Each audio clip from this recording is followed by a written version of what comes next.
C'est devant un public scolaire que la troupe de l'Opéra Studio de Strasbourg a présenté mardi 12 mai après-midi au théâtre de Sainte-Marie-aux-Mines Les Mamelles de Tirésias, un opéra composé par Francis Poulenc en 1944. Une œuvre engagée qui questionne notamment la place du genre dans la société d'après-guerre.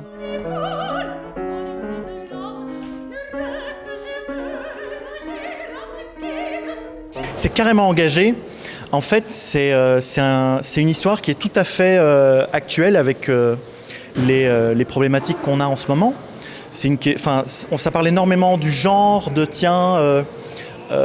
femmes qui sont cantonnées à faire des enfants et la cuisine, etc. En fait, elles veulent peut-être faire autre chose, elles veulent faire tout ce qu'un homme pourrait faire. En fait, c'est l'histoire de Thérèse, littéralement, qui dit moi j'en ai marre de rester au foyer et je veux faire tout ce qu'un homme pourrait faire, je veux faire tous les métiers du monde. Et donc le mari aussi, lui aussi se pose des questions en se disant tiens, mais si ma femme devient un homme, moi, qui est-ce que je deviens? Est-ce que je suis une femme?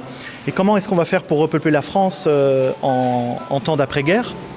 Les artistes présents sur scène sont issus de l'Opéra Studio de l'Opéra National du Rhin à Strasbourg, une structure destinée à accompagner de jeunes chanteurs dans leur professionnalisation.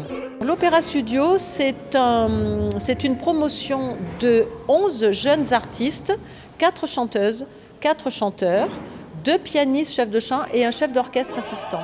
Et ces jeunes viennent à l'Opéra Studio pour parfaire leur formation. Ils sont déjà très très formés, ils sortent des plus grandes écoles du monde. Le recrutement est très très difficile parce qu'on a chaque année entre 400 et 500 candidatures pour, voyez, 8 places de chanteurs et 2 places de pianistes et 1 place de chef d'orchestre. Véritable tremplin vers le métier de chanteur et musicien lyrique, l'Opéra Studio multiplie les représentations en dehors des grandes scènes. Le passage par Sainte-Marie-aux-Mines est d'ailleurs devenu une étape importante pour ces jeunes artistes. L'Opéra Studio, l'Opéra Volant, chaque spectacle, chaque année, vient ici à Sainte-Marie-aux-Mines parce qu'on est tombé amoureux de cette salle, de ce théâtre. On est toujours très bien reçus par Yann qui est là partout et chaque fois qu'on a une question, il est là, il règle tous les problèmes. Et on aime bien le public ici qui vient régulièrement. Il y a beaucoup d'enfants, des familles et on s'y sent bien. Tout simplement, on est très bien reçus, on aime bien ce théâtre.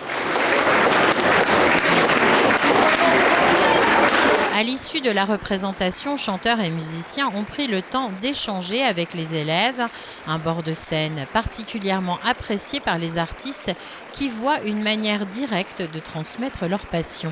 Mais moi, si je pouvais, je le ferais à chaque fois. Moi, ce que j'adore, c'est partager sur mon métier. Je suis quelqu'un de passionné. Donc en fait, des gens qui s'y intéressent, c'est une mine d'or pour moi. Il suffit de me lancer sur un sujet là-dedans et je parle pendant des heures. Et je trouve ça hyper important de partager cette passion-là avec les jeunes, parce qu'on se plaint de plus en plus que, le public de l'opéra ne se renouvelle pas, parce que c'est un public de niche, c'est un média et un art qui est un petit peu difficile d'accès. Donc justement, de faire des bords de scène avec des jeunes et de pouvoir répondre à leurs questions, je pense que c'est essentiel et vital. Démocratiser l'opéra et casser les idées reçues autour de cet art, c'est tout l'objectif de cette représentation. Les échanges avec les élèves des écoles primaires et du collège se sont révélés particulièrement enrichissants, avec l'espoir de susciter chez certains l'envie de pousser un jour les portes d'un opéra.